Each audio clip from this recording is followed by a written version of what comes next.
रामलल्लाच्या प्राणप्रतिष्ठा सोहळ्याला अवघे काही तास शिल्लक. अयोध्या नगरी उजळली, सर्वत्र राममय वातावरण. मंदिराला सर्वत्र आकर्षक फुलांची सजावट.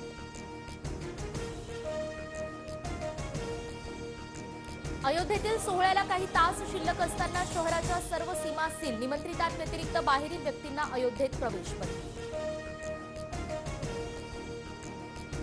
राम मंदिर सोहळ्यासाठी सुरक्षा यंत्रणा सज्ज. हेलिकॉप्टरच्या माध्यमातून अयोध्येतील हालचालींवर करडी नजर. उत्तर प्रदेश सरकारकडून एटीएस कमांडोंची जागोजागी तैनात.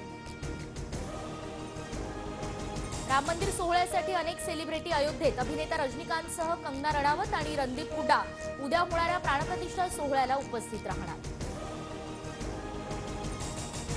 रामलल्लाच्या प्राणप्रतिष्ठा सोहळ्यासाठी क्रिकेटपटू अनिल कुंबळे अयोध्येमध्ये. सचिन तेंडुलकर, विराट कोहली, रोहित शर्मा, महेंद्रसिंग धोनी, सौरभ गांगुली यांना राम मंदिर सोहळ्यासाठी निमंत्रण.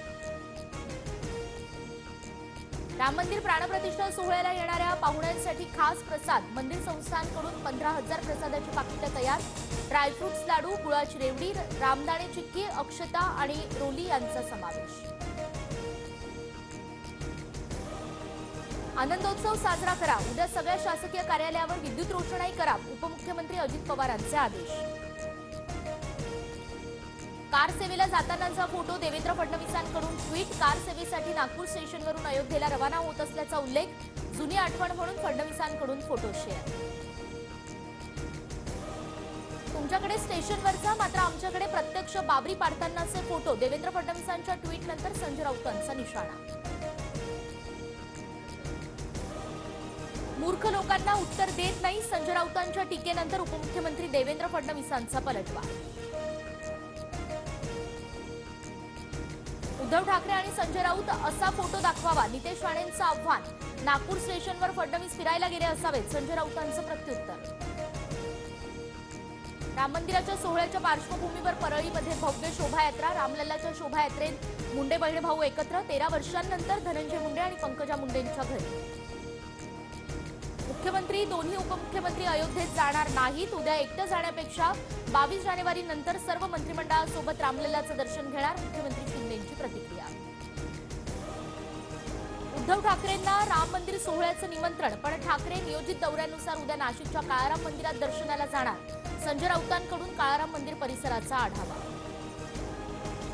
22 तारखेनंतर रामराज्य निर्माण करायचंय. नागपुरात महाआरतीनंतर उपमुख्यमंत्री देवेंद्र फडणवीसांची प्रतिक्रिया. वाल्मिकी समाजाकडून नागपुरात महाआरतीचं आयोजन. ठाकरे गटाच्या याचिकेवर उद्या सुप्रीम कोर्टात सुनावणी. शिंदे गटाच्या आमदारांना अपात्र करा. विधानसभा अध्यक्षांच्या निर्णयाविरोधात ठाकरे गटाची याचिका. सुप्रीम कोर्ट काय निर्देश देणार याकडे लक्ष. राष्ट्रवादी आमदार अपात्रतेवर 30 जानेवारीला सुप्रीम कोर्टात सुनावणी. विधानसभा अध्यक्षांनी लवकर निर्णय घ्यावा. शरद पवार गटाच्या जयंत पाटील यांच्याकडून याचिका दाखल. आसाममध्ये भारत जोडो यात्रेदरम्यान भाजप कार्यकर्त्यांचा गोंधळ. राहुल गांधींना भाजपचे झेंडे दाखवत कार्यकर्त्यांकडून मोदी मोदीच्या घोषणा. संताप व्यक्त न करता राहुल गांधींनी भाजप कार्यकर्त्यांना फ्लाइंग किस दिलं. ठाकरे गटाच्या रवींद्र वायकरांना ईडीचं समन्स. कथित जोगेश्वरी भूखंड प्रकरणात मंगळवारी वायकरांची चौकशी. रोहित पवारांना बुधवारी तर किशोरी पेडणेकरांना गुरुवारी चौकशीला बोलवलं.